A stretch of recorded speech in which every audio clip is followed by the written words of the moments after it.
The laughter started before I even reached the flight line. Not loud enough to draw attention, just quiet enough to let me know it was meant for me. One pilot leaned against an F-35 with his arms crossed. Another shook his head while pretending to check his tablet. Then I heard the words that stopped me in my tracks. "This briefing is for real pilots only." A few people chuckled. Someone else added, "Maybe she's looking for the visitor center." I didn't respond.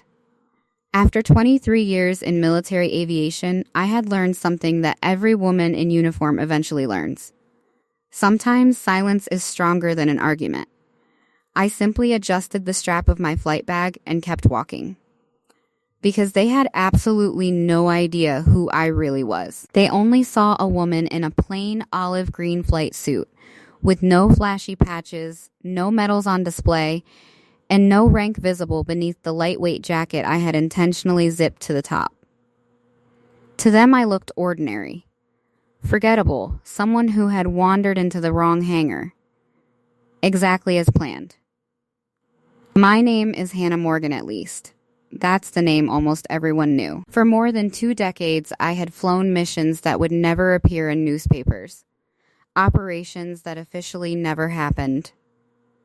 Flights that began before sunrise and ended long after midnight, carrying responsibilities that couldn't be discussed even with family.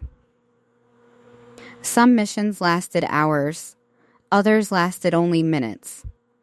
But every single one taught me the same lesson. The most dangerous person in the room is usually the one nobody notices. That morning, I had arrived at Falcon Ridge Air Base under temporary assignment orders. Officially, I was there as a flight readiness evaluator. Unofficially, I had been sent because someone inside the base had become dangerously overconfident. The Pentagon didn't like overconfidence. Overconfidence got people hurt. And when reports began arriving about a squadron whose culture had become arrogant, dismissive, and careless, someone decided it was time for an unexpected inspection. They sent me. Only 3 people on the entire installation knew my real identity. The commanding general, the base intelligence officer, and one elderly chief master sergeant who had served with me nearly 15 years earlier. Everyone else believed I was just another evaluator from headquarters. That misunderstanding was about to become very useful. As I walked toward the operations building, young lieutenants hurried past carrying helmets and flight gear. Most barely looked at me. Others glanced once, then looked away, until one captain stepped directly into my path. He smiled politely. Too politely. "Morning, ma'am." "Good morning." He glanced at my bag. "You lost?" "No. You sure?" I nodded. "I'm exactly where I'm supposed to be." His smile widened. The simulator building is on the other side of base. Behind him, 2 other pilots laughed. Apparently, they assumed I wasn't qualified to fly the real aircraft. I simply thanked him and continued walking. Behind me, the laughter grew louder. One voice called out, "Don't forget your instruction manual." Another answered, "Maybe she'll grade our paperwork instead of flying." I kept walking, because responding would have ruined everything. The inspection wasn't only about aircraft. It was about character. Respect, discipline, the things that couldn't be measured by flight hours alone. By the time I reached the briefing room, nearly 40 pilots were already seated. Conversations filled the room. Coffee cups rested beside thick mission folders. Maps covered one wall. Weather reports scrolled across a large digital display. The moment I entered, the room became noticeably quieter. Not silent. Just enough for people to notice someone unfamiliar had arrived. A young major looked up from his chair. "Can I help you?" "I'm here for the readiness briefing." He frowned. "This briefing is restricted." "I know." He looked toward the attendance roster. "I don't see your name." I wasn't expecting to. More confused looks. Another officer whispered loudly enough for half the room to hear. Maybe administration sent the wrong person. A few quiet laughs followed. The major remained professional. "I'm sorry, ma'am. This meeting is for operational pilots only." I looked directly at him. "I understand." He waited for me to leave. Instead, I calmly took a seat in the last row. The room fell completely silent. The major sighed. Ma'am, I don't think you understand. This briefing is classified.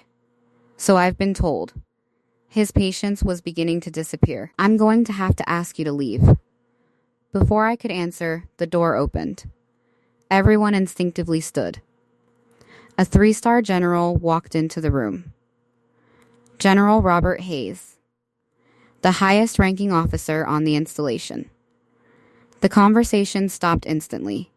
He walked past every row without saying a word. Then, he stopped beside my chair. Every pilot watched closely. Some probably expected him to escort me out. Instead, the general smiled, extended his hand, and said 6 words that caused every face in the room to change. Welcome back, Falcon 1. The room went completely still.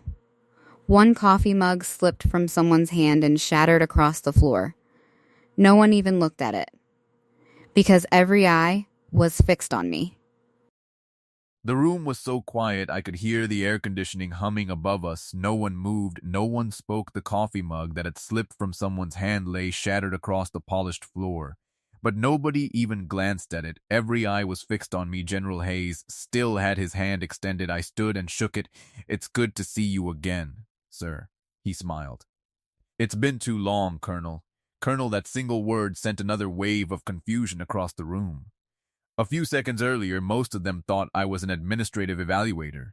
Now they were staring at someone the commanding general had personally greeted. The young major who had tried to remove me from the briefing looked completely stunned. I'm sorry, sir. General Hayes looked at him. For what, Major Collins? I didn't realize the general raised one hand. You weren't supposed to. Then he turned toward the room. Ladies and gentlemen, I'd like to introduce Colonel Rachel Anderson. He paused. Although many of you probably know her by another name. His eyes met mine. Falcon 1. The silence somehow became even heavier. Several officers exchanged nervous glances. One captain quietly whispered, Falcon 1, as if trying to remember where he'd heard it before. General Hayes walked to the front of the room. For obvious reasons, most details of Colonel Mitchell's career remain classified. He placed a folder on the podium. But I can tell you this. She has accumulated over 5,000 operational flight hours. She has instructed pilots from 3 allied nations.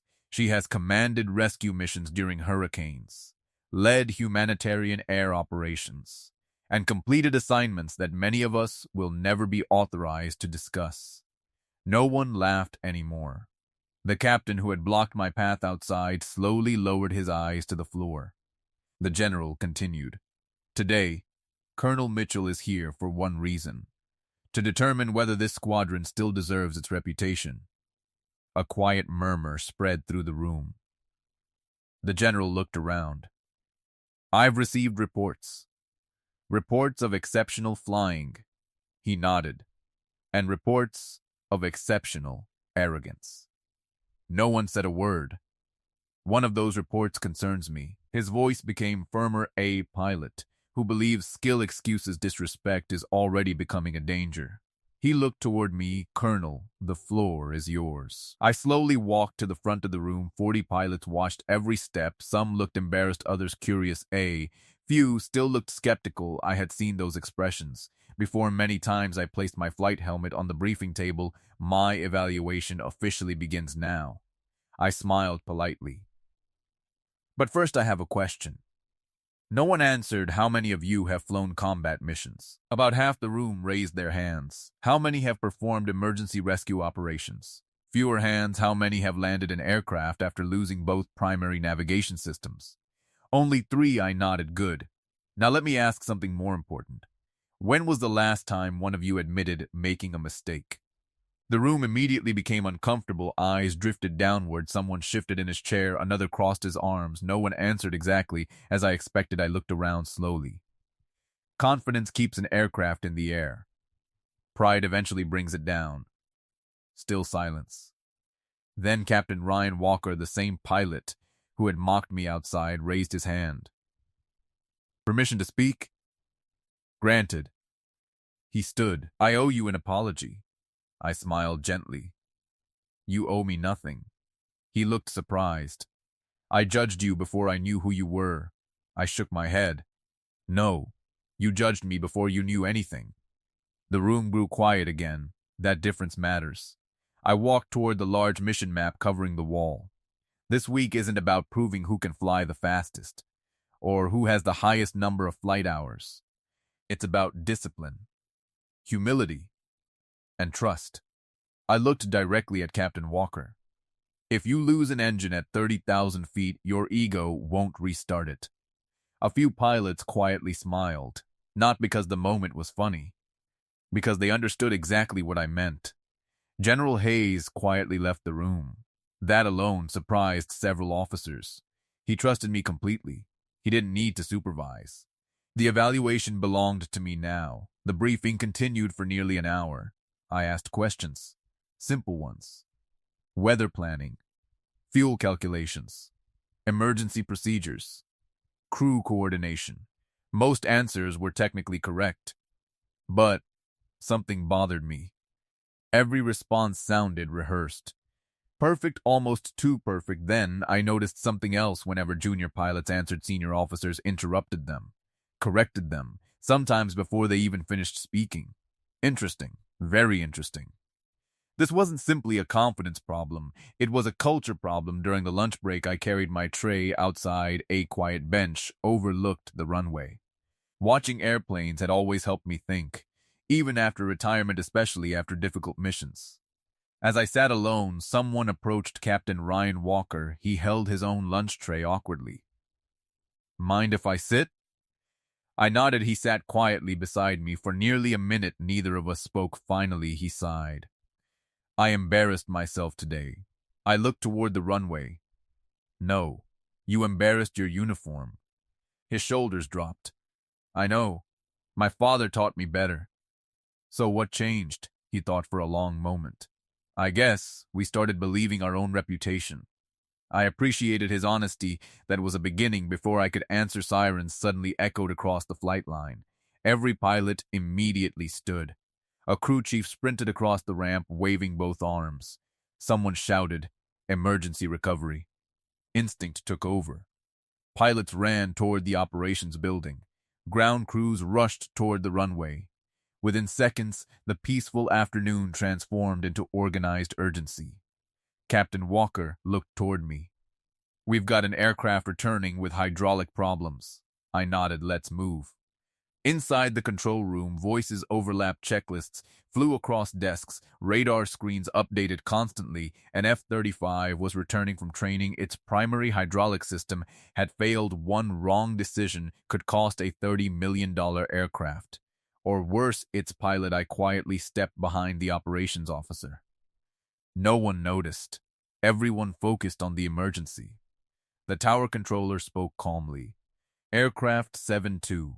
Wind 310 at 8 knots. You are cleared for emergency approach. Static answered. Then the pilot's strained voice returned. I'm having difficulty maintaining stable roll. Several officers exchanged worried looks. Captain Walker whispered, "He's coming in too fast." I watched the radar. He was right, far too fast. The operations commander immediately began giving instructions. I listened carefully, then something made my stomach tighten. One of the commands was wrong. Not dangerously wrong yet. But if the pilot followed it, the landing would become much more difficult. I looked around the room. Nobody questioned it. Nobody. That's when I realized the evaluation had already begun. And before this day was over, everyone in this squadron would discover why people once gave me the code name Falcon 1. No one in the control room noticed me. That was fine. Sometimes the most important decisions are made by the quietest person in the room. The operations commander stood in front of the radar display, speaking rapidly into his headset. Aircraft 7-2. Reduce speed to 180 knots. Continue straight in. The pilot's voice came back, strained, but controlled. Negative. Aircraft isn't responding normally. A yellow warning light flashed across the operations screen. Hydraulic failure primary system. Every controller in the room immediately focused on the monitors. Captain Ryan Walker stood beside me. That's not good. I nodded. No, it isn't. The F-35 was still nearly 15 miles from the runway. There was time. But not much. A young lieutenant pointed toward another display. Sir, pressure keeps dropping. The operations commander answered without looking. Continue standard emergency checklist.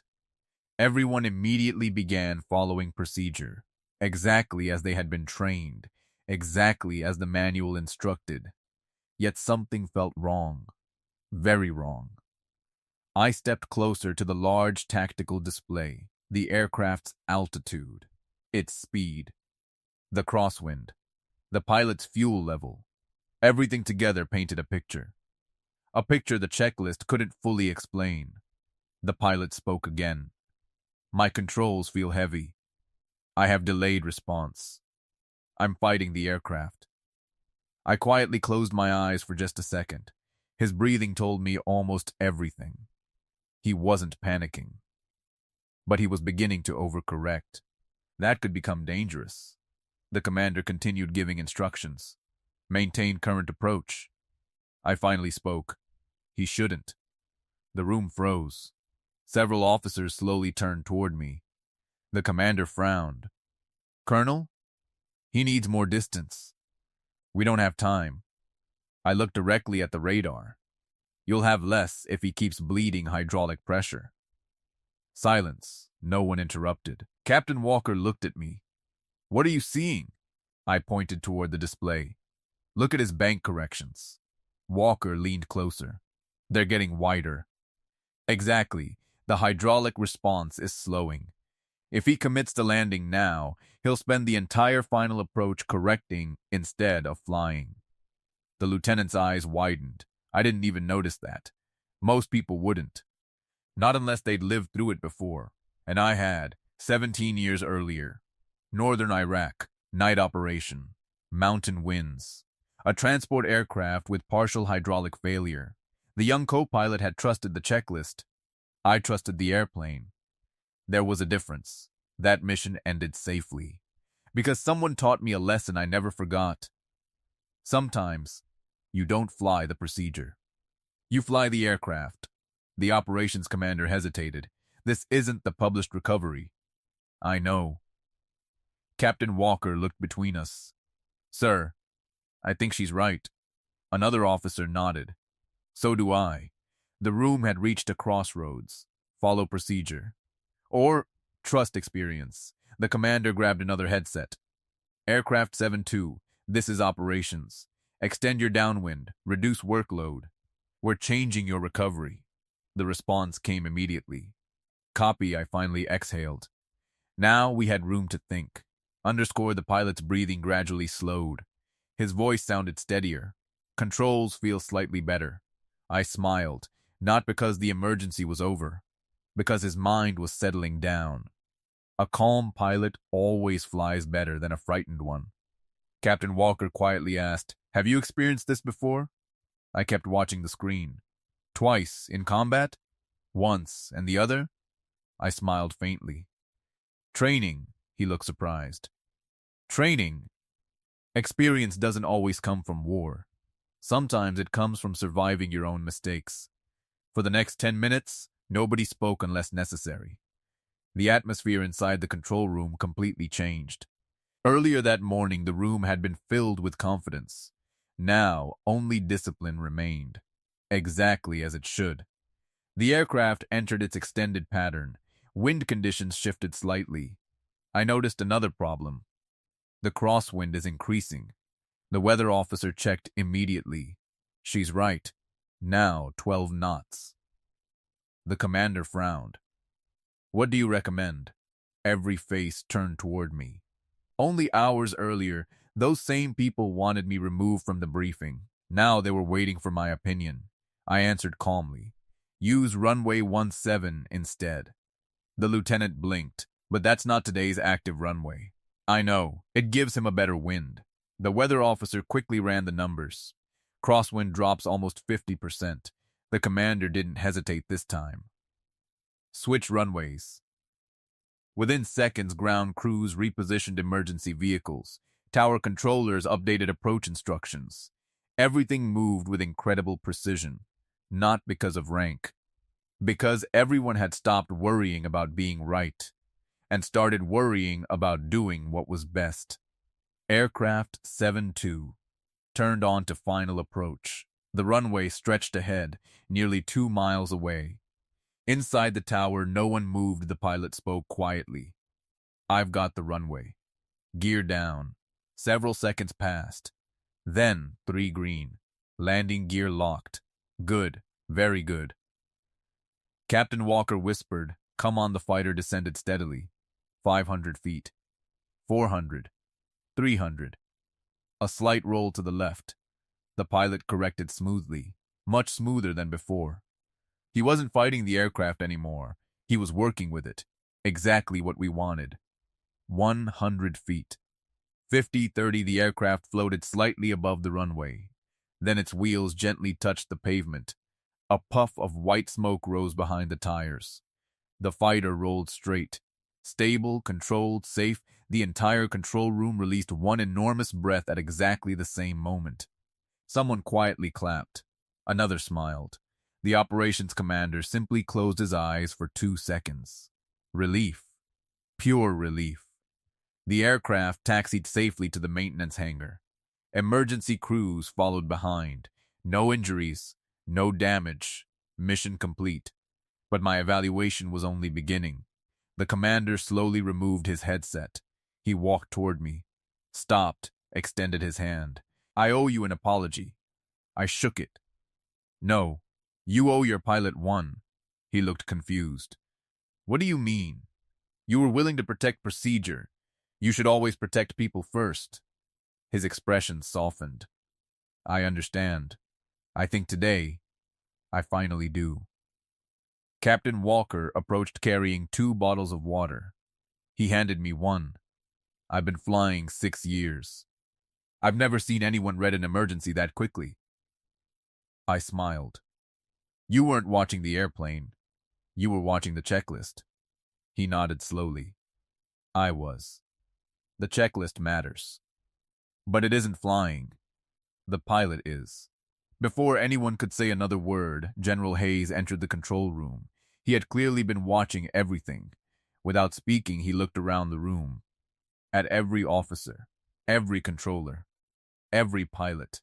Then his eyes settled on me. "Colonel Mitchell, outstanding work." I nodded. "Thank you, sir." He turned toward the squadron. "I hope everyone understands something. This morning, you respected rank." He looked toward me. "This afternoon, you respected wisdom. There is a difference." No one disagreed. The general folded his hands behind his back. "My office requested this evaluation because we received complaints." He paused. "But today's emergency revealed something far more important." He looked toward Captain Walker. "What saved that aircraft?" Walker answered immediately. "Experience, sir." The general smiled. "No." Walker looked surprised. "No, sir? What saved that aircraft was humility." The room remained completely silent. If Colonel Mitchell had needed to prove she was the smartest person here, that pilot might still have been struggling in the air. Instead, she listened. She observed. She spoke only when necessary. He slowly walked across the room. That is leadership. The general was about to dismiss everyone when a security officer suddenly entered the room. He looked unusually serious. "Sir, I apologize for interrupting, but headquarters just sent an encrypted message." General Hayes accepted the sealed folder, read the first page, then immediately looked toward me. His expression changed completely. Not concern, recognition, respect. He closed the folder, looked directly into my eyes, then quietly said, "Colonel, it appears your evaluation is going to end much sooner than expected." My heartbeat slowed. I had seen that look before. Only once years ago during an operation that officially never happened. "What happened, sir?" General Hayes answered with just one sentence. Someone remembered who Falcon 1 really is, and they're asking you to fly one final mission. No one spoke. The control room, which had been filled with relief only moments earlier, suddenly became silent again. General Hayes continued staring at the encrypted folder in his hands. I knew that look. It wasn't the expression of a commander dealing with routine paperwork. It was the expression of someone carrying the weight of a decision. Slowly, he closed the folder. Colonel, walk with me. Without another word, I followed him out of the operations center. Captain Walker watched us leave, his expression full of questions. The hallway felt unusually quiet. Every step echoed against the polished floor. General Hayes didn't speak until we reached a small conference room overlooking the runway. He closed the door behind us. Then he slid the classified folder across the table. It's from Washington. I looked at the red seal on the cover. Only one office still used that particular seal. The Joint Operations Command. My heartbeat slowed. I hadn't seen one of those folders in nearly 4 years. I thought I was retired. General Hayes smiled faintly. So did everyone else. I opened the folder. Inside was a single page. Only 3 sentences. Priority recall authorization, former call sign requested. Falcon 1 mission commander approval required immediately. I read it twice. Then a third time. They're activating my call sign? Hayes nodded. They specifically requested Falcon 1. Not Colonel Mitchell. Not Sarah. Falcon 1. That hadn't happened in almost a decade. The call sign had been retired after my final classified operation overseas. Most people believed it had disappeared into military history. Apparently, someone still remembered. I looked at the general. What happened? He walked toward the window. 6 hours ago, a military transport aircraft disappeared from radar. I frowned. Crashed? We don't know. It was carrying humanitarian medical supplies to an allied nation. And there were 38 people on board. My stomach tightened. Any distress call? Only one. He handed me another document. The pilot's final transmission read, "Flight controls degrading, attempting alternate navigation, then nothing." I closed my eyes. Hydraulic issues. Navigation failure. Weather, too many possibilities. When did they lose contact? 42 minutes after crossing the coastline. I nodded slowly. They think they're still airborne. Possibly, but search aircraft haven't found them. General Hayes folded his arms. Satellite coverage is limited. The storm moving across the mountains isn't helping. They need someone who has experience coordinating low-visibility search flights. I looked back at the folder. There were plenty of active duty commanders qualified for that. Why me? As if reading my thoughts, Hayes answered. They've already tried. They've launched 4 aircraft. No contact, no signal, no visual confirmation. He paused. The Secretary of Defense personally approved your recall. For a long moment, neither of us spoke. Retirement had been peaceful, simple, no classified briefings, no midnight phone calls, no impossible missions. I had finally learned how to live without constantly waiting for emergencies, but the moment I read the words Falcon 1, a familiar feeling returned. Responsibility, not excitement, not pride. Responsibility, I'll do it. General Hayes nodded. I knew you would. An hour later, I walked back into the squadron briefing room. This time, every pilot stood before I even entered. No one laughed. No one whispered. Captain Walker stepped forward. Colonel, I heard you're leaving. For a while. He looked disappointed. I thought our evaluation had just begun. It has. But leadership isn't always taught inside classrooms. He smiled. I think we're beginning to understand that. The general addressed the room. Colonel Mitchell has been temporarily reassigned. Captain Walker, you'll continue leading the evaluation in her absence. Walker looked shocked. Sir? General Hayes nodded. Leadership grows through responsibility. I expect you to remember everything you've learned today. Yes, sir. After the briefing, Walker caught up with me outside the hangar. Can I ask you something? Of course. Were you really flying missions no one knew about? I smiled. Some stories aren't mine to tell. He laughed softly. I figured. Then his expression became serious. Can I ask something else? I nodded. What made you stay calm today? I looked toward the runway where mechanics were preparing another aircraft. I wasn't calm because I had experience. I was calm because I trusted my training. Fear never disappears. You simply learn not to let it make decisions. Walker quietly nodded. I'll remember that. I hope you do. 3 hours later, a gray military transport aircraft waited at the end of the runway. Unlike modern fighters, it wasn't impressive. No sleek lines, no dramatic appearance, just a reliable airplane built for difficult missions. Exactly the kind I preferred. As I climbed the boarding stairs, an older Chief Master Sergeant stopped me. He looked familiar. Very familiar. Then I recognized him. Chief Harris? He smiled. I wondered if you'd remember me. We had flown together 16 years earlier, back when my hair still fit comfortably beneath a flight helmet.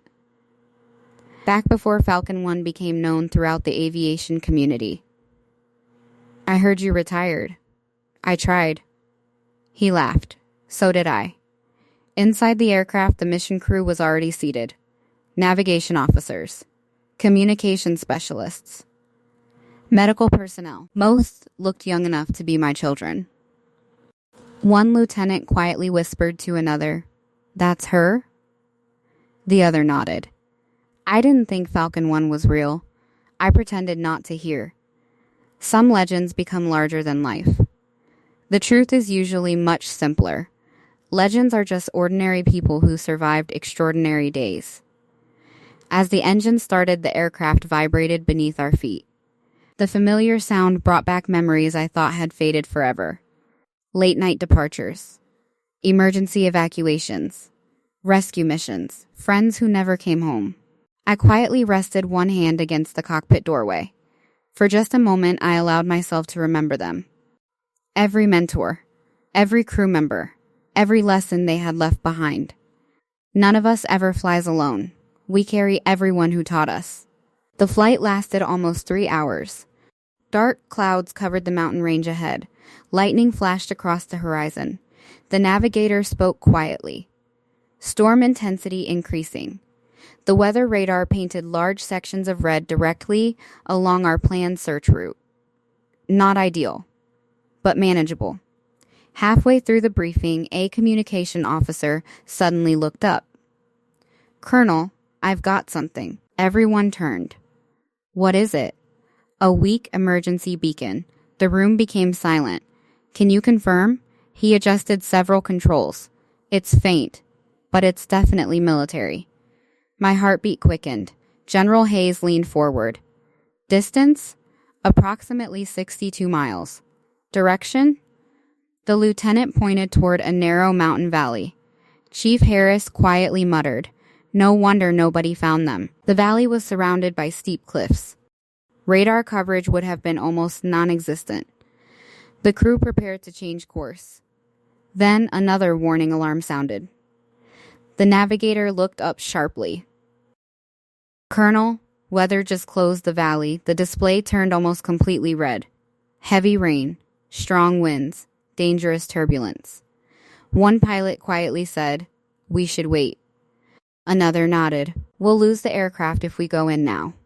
Everyone looked toward me. Waiting, I studied the weather display. Then the emergency beacon.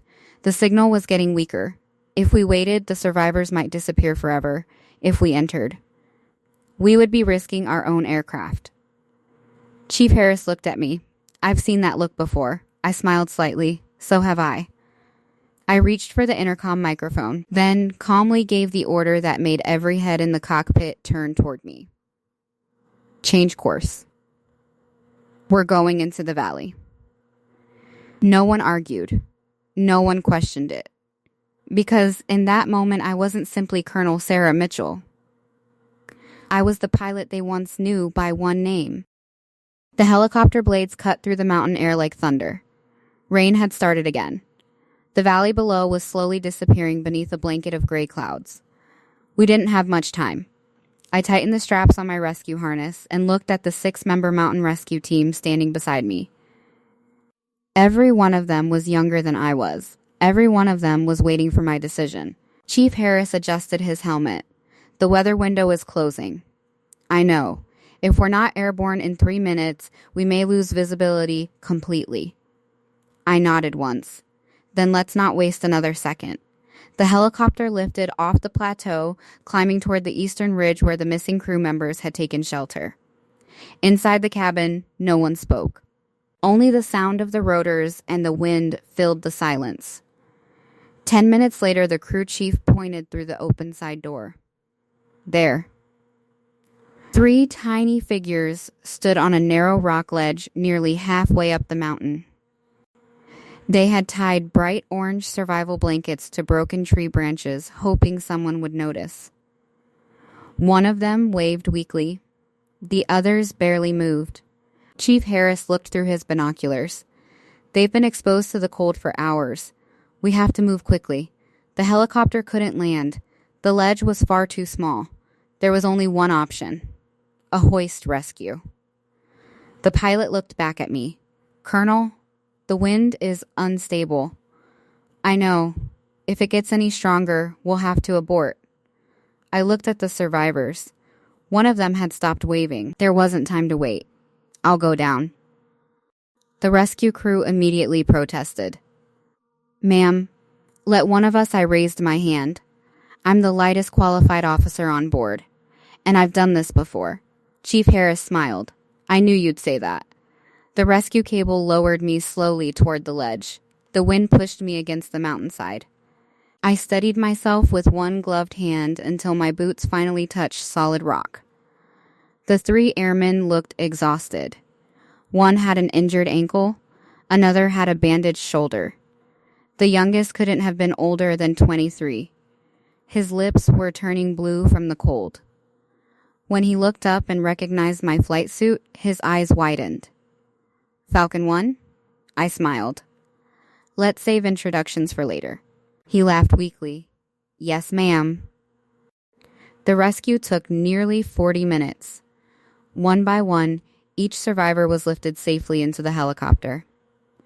The injured lieutenant insisted on going last. I won't leave until everyone else is safe. I placed a hand on his shoulder. That's exactly why you'll make a good leader someday. He smiled, despite the pain. When the final rescue cable disappeared above us, I looked around the mountain one last time. The storm had nearly swallowed the valley. If we'd arrived 20 minutes later, we probably never would have found them. The flight back to Falcon Ridge Air Base was quiet. Not because people were tired. Because everyone understood what had happened. 38 people from the transport aircraft. 3 stranded rescuers. 41 lives. Every one of them was coming home. When we landed, the runway was lined with emergency vehicles, ambulances, and hundreds of military personnel. Families waited behind the security barriers. As the rescued crew stepped off the aircraft, the silence broke into applause. Some families cried. Others simply embraced their loved ones without saying a word. Moments like that remind you why the uniform matters. Not because of medals, not because of rank, because every mission is ultimately about passion. General Hayes met me at the bottom of the aircraft stairs. He didn't salute immediately.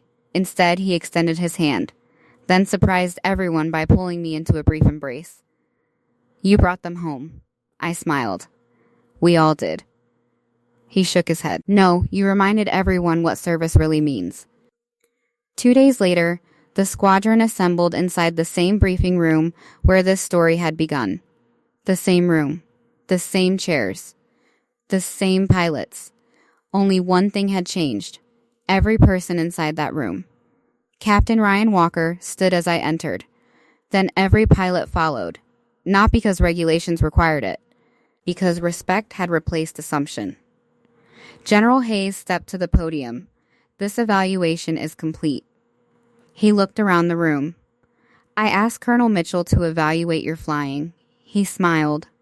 Instead, she evaluated your character. A few quiet smiles appeared. The general continued, the technical results were excellent. But technical excellence without humility is incomplete.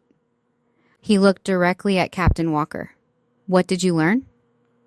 Walker stood. He took a slow breath. I learned that experience doesn't announce itself. I learned that respect should come before judgment. And he looked toward me. I learned that the strongest leaders don't need to prove they're the smartest person in the room. General Hayes nodded proudly. Excellent answer. The general then surprised everyone. He reached into a small wooden presentation case. Inside rested an old flight patch. Its edges were faded. The colors had softened with time. Across the center, a silver falcon stretched its wings above a dark blue sky. The words beneath it simply read, Falcon 1 General Hayes held it carefully. This patch hasn't been displayed publicly in over 10 years. He looked at the squadron. Many people believe legends are created by impossible achievements. He shook his head. They're not. Legends are created by ordinary people who consistently choose others before themselves. He walked toward me, then handed me the patch. It belongs with you. I accepted it quietly. For a moment, I couldn't speak. Not because of the patch, because I remembered every person who had worn that symbol before me. Some had retired. Some had become instructors. Some had made the ultimate sacrifice. The patch wasn't a trophy. It was a promise to serve with honor. After the ceremony, Captain Walker approached me outside the hangar. He carried his flight helmet under one arm. I almost didn't come over. Why? I'm embarrassed. I smiled. Good. He looked confused. Good? Embarrassment means you've grown. He laughed. I'll probably remember this week for the rest of my career. I hope so. He hesitated. Can I ask one final question? Of course. Why did they call you Falcon 1? I looked toward the runway where a group of young pilots were preparing another training flight. I thought it was because I was a good pilot. He nodded. But I eventually learned it had nothing to do with flying. It was because I paused. Every mission I led had one rule. No one gets left behind. Walker smiled. I understand now. I think all of us do. That evening I packed my flight bag, just as quietly as I had arrived. No ceremony, no headlines, no interviews. Only one faded flight patch resting carefully inside my bag. As I walked toward my car, I heard footsteps behind me. It was the young lieutenant we had rescued from the mountain. He saluted. I wanted to thank you. You don't need to. I do. He smiled. I joined the Air Force because I wanted to become a great pilot. He paused. After meeting you, I'd rather become a great leader. For a moment, I couldn't answer, because that simple sentence meant more than every medal I'd ever received. As I drove away from Falcon Ridge Air Base, the sun began setting behind the mountains. Orange light reflected across the runway. Aircraft continued taking off. Landing, training, preparing the next generation. Exactly as they should. I realized something during that drive. When I first arrived, they laughed because they saw only a woman in a plain flight suit. They judged what they could see. They never imagined that true experience rarely introduces itself. It simply waits, observes, and speaks only when it matters most. So if my story leaves you with one lesson, let it be this. Never mistake confidence for wisdom. Never confuse silence with weakness. And never underestimate someone simply because they don't feel the need to prove who they are. Because the strongest people are often the ones who let their actions tell the story. As the base disappeared in my rearview mirror, I smiled to myself. Not because anyone finally knew the name Falcon 1, but because a new generation of pilots had learned something far more important. The greatest honor isn't being remembered as a legend. The greatest honor is leaving behind leaders who no longer need one.